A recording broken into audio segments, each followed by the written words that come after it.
Cerita ini bermula saat aku dan temanku, Paja, mendapat tugas mengantar jenazah dari rumah sakit ke sebuah daerah di Jawa Tengah. Jenazah ini berasal dari Surabaya, seorang wanita yang katanya bekerja di lokalisasi.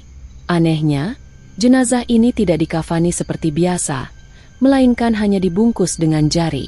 Kami berangkat sekitar pukul 7 malam, melewati jalur alas roban demi menghemat biaya tol. Di tengah perjalanan, sekitar pukul 1:30 malam, kami merasa lapar dan memutuskan untuk berhenti di warung nasi goreng di pinggir jalan. Setelah selesai makan, kami hendak membayar. Namun tukang nasi goreng itu berkata bahwa sudah ada seseorang yang membayarnya. Ia menunjuk ke arah mobil ambulans yang kami kendarai. Aku dan Paja saling berpandangan, merasa merinding. Tidak ada orang lain di mobil selain kami dan jenazah yang terbungkus jarik itu. Aku segera melihat ke arah mobil, namun tidak melihat siapapun keluar atau masuk. Dengan perasaan tidak enak, kami buru-buru masuk mobil dan melanjutkan perjalanan. Sepanjang perjalanan, aku merasa ada yang mengawasi dari belakang. Di spion, aku melihat sesuatu bergerak di dalam kantong jenazah.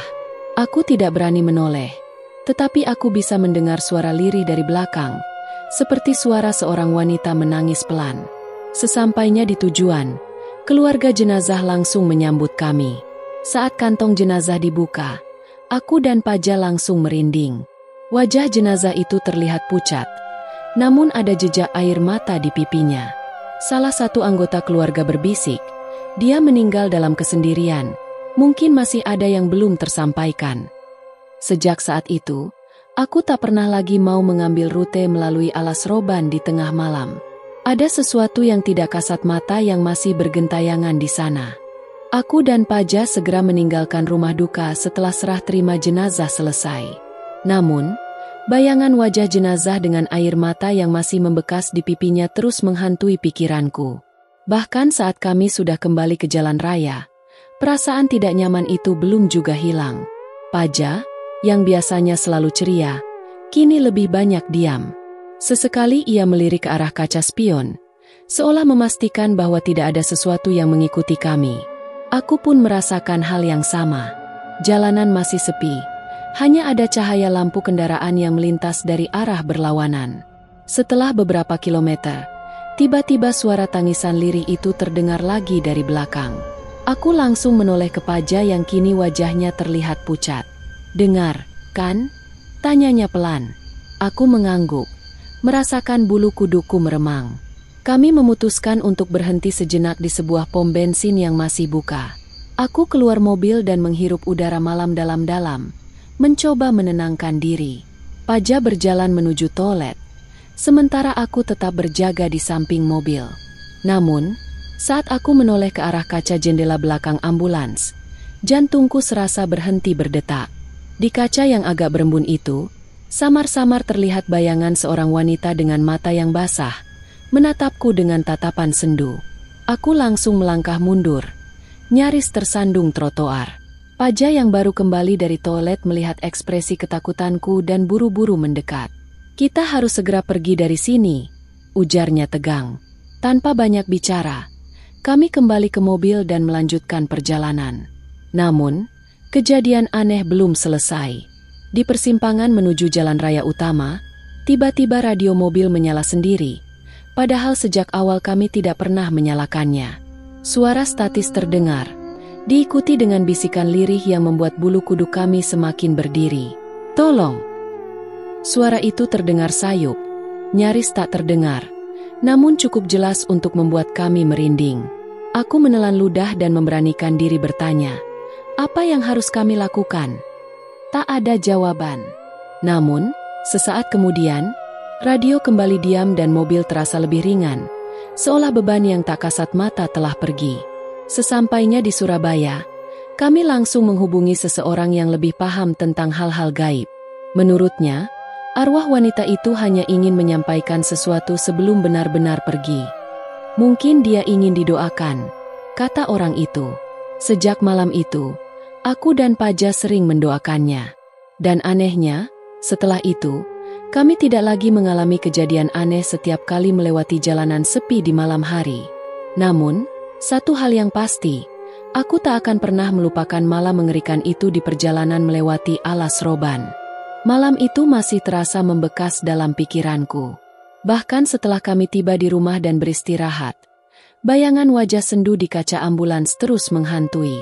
Aku terjaga hingga larut malam, memikirkan apa yang sebenarnya terjadi.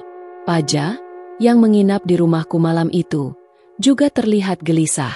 Kami berusaha mengalihkan pikiran dengan mengobrol, namun selalu kembali ke kejadian di perjalanan tadi. Kau yakin setelah kita berdoa, semuanya akan selesai? Tanyanya, suaranya nyaris berbisik. Aku mengangguk, meskipun dalam hati ada keraguan.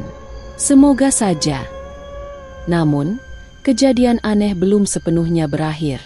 Tepat pukul 3 dini hari, suara ketukan pelan terdengar di jendela kamar. Aku dan Paja saling berpandangan. Tubuh kami membeku di tempat. Tidak ada angin, tidak ada suara lain di luar. Hanya ketukan itu, perlahan tapi pasti. Dengan napas tertahan, aku berjalan mendekati jendela. Tidak ada siapapun di luar. Hanya gelap malam dan bayangan pepohonan yang bergoyang diterpa angin. Namun, saat aku hampir menutup tirai, samar-samar aku melihat sesuatu. Jejak tangan. Bercak air membentuk jejak tangan di kaca, seperti seseorang yang berdiri di luar dan menyentuh jendela dengan jemari yang basah. Aku terjatuh ke belakang. Napasku tersengal. Paja segera menghampiri, dan matanya melebar saat melihat hal yang sama. Kita harus lakukan sesuatu. Ini belum selesai, katanya dengan suara bergetar. Malam itu, kami kembali berdoa, lebih khusyuk dari sebelumnya. Kami membacakan doa-doa yang diajarkan orang tua kami, berharap jiwa yang gelisah itu menemukan ketenangan. Esok paginya, saat aku bangun, aku segera memeriksa jendela. Jejak tangan itu telah hilang, seolah tak pernah ada. Dan sejak hari itu, tak ada lagi ketukan di malam hari. Tak ada lagi suara lirih yang berbisik di telingaku. Namun, aku tahu, aku telah mengalami sesuatu yang akan selalu kuingat sepanjang hidupku. Beberapa hari berlalu sejak kejadian itu, dan hidup kami perlahan kembali normal. Aku dan Paja kembali beraktivitas seperti biasa, meski rasa was-was masih mengendap di benakku. Namun, ada satu hal yang mengganggu pikiranku. Sebuah mimpi yang datang berulang setiap malam. Dalam mimpi itu, aku berdiri di tengah jalan yang gelap, dikelilingi kabut tebal. Di kejauhan, samar-samar aku melihat sosok perempuan yang sama, wanita dengan air mata di pipinya. Ia berdiri diam, menatapku dengan tatapan penuh duka. Bibirnya bergerak, seolah ingin mengatakan sesuatu, tapi suaranya tak pernah terdengar. Aku selalu terbangun dengan keringat dingin. Dadaku berdebar kencang. Mimpi itu terus berulang hingga malam kelima. Aku merasa ini bukan sekadar mimpi biasa. Ada sesuatu yang ingin disampaikan oleh arwah wanita itu. Aku tak bisa terus begini, Paja, kataku di suatu sore. Paja, yang sedang menyeruput kopi, menatapku dengan serius. Maksudmu? Mimpi itu. Aku yakin dia ingin memberitahuku sesuatu. Paja terdiam sesaat, lalu menghela napas panjang. Kita harus cari tahu siapa dia. Kami pun kembali mencari informasi tentang jenazah yang kami antar malam itu. Setelah bertanya kepada beberapa kenalan dan mendatangi rumah duka, akhirnya kami mendapatkan sebuah fakta mengejutkan. Wanita itu bernama Sari. Ia meninggal dalam kecelakaan tragis di perjalanan pulang setelah bertengkar hebat dengan suaminya. Yang lebih mengejutkan, menurut keluarganya, sebelum meninggal, Sari sempat mengatakan sesuatu yang aneh. Aku harus kembali. Aku harus mengambil sesuatu.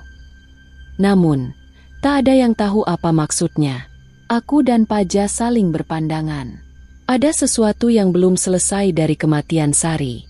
Malam itu, kami memutuskan untuk kembali ke lokasi kecelakaan, berharap bisa menemukan petunjuk. Jalanan sepi, diterangi lampu jalan yang temaram. Angin malam berembus pelan, membawa serta suara-suara samar dari pepohonan di sekitar. Ketika kami sampai di titik kecelakaan, aku merasakan sesuatu yang aneh, sebuah dorongan yang kuat untuk mencari sesuatu di sekitar. Dengan bantuan senter, aku dan Paja mulai menyusuri area itu. Dan di bawah semak-semak, aku melihatnya. Sebuah kalung perak dengan liontin kecil berbentuk hati, sebagian tertimbun tanah. Aku mengambilnya dengan hati-hati, membersihkan debunya. Saat itu juga, udara di sekitarku terasa lebih hangat, lebih ringan. Aku menoleh ke Paja, dan ia pun melihatnya. Sosok Sari berdiri di kejauhan, tersenyum tipis, sebelum perlahan menghilang dalam kabut. Aku tahu, dia akhirnya tenang. Sejak saat itu, mimpi-mimpiku berhenti. Aku tak lagi merasa dihantui. Aku dan Paja meletakkan kalung itu di rumah keluarganya, dan mereka menerimanya dengan penuh haru. Malam-malam kami tak lagi dipenuhi bisikan atau ketukan misterius. Namun, kejadian ini mengajarkanku satu hal.